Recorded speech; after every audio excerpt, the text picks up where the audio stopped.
Today we're going to be assembling a shower curtain.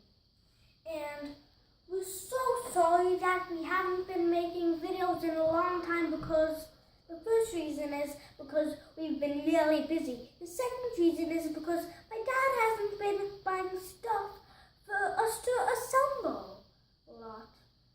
So guys, we need a quick preview of all of this stuff that we need. So firstly, it's the bubble mat, so with the soap you don't slip, and there are Suction cups on the bottom of it. Mm-hmm. So then if it sticks to the bottom of the shower, and then you don't slip because this is kind of sticky. Yeah, because look, I'm gonna slip. That's better. Now this is a shower rod, and it doesn't look normal because it's a really special shower rod. There's a special name also. It's called a constant tension shower rod.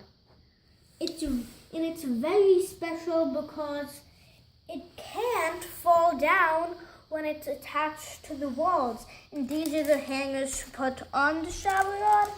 And this is the liner. Shower liner. And you can get water on this because it's made of plastic.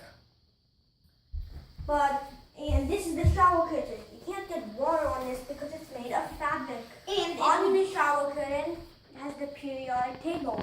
And it would just look bad if there was water on it.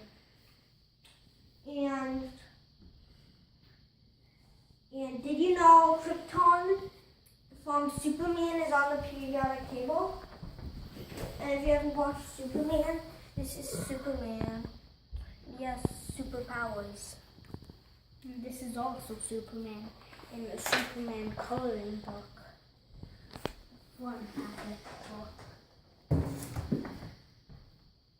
So, bye guys. We'll see you in 5 minutes after the shower curtains are put on. Bye.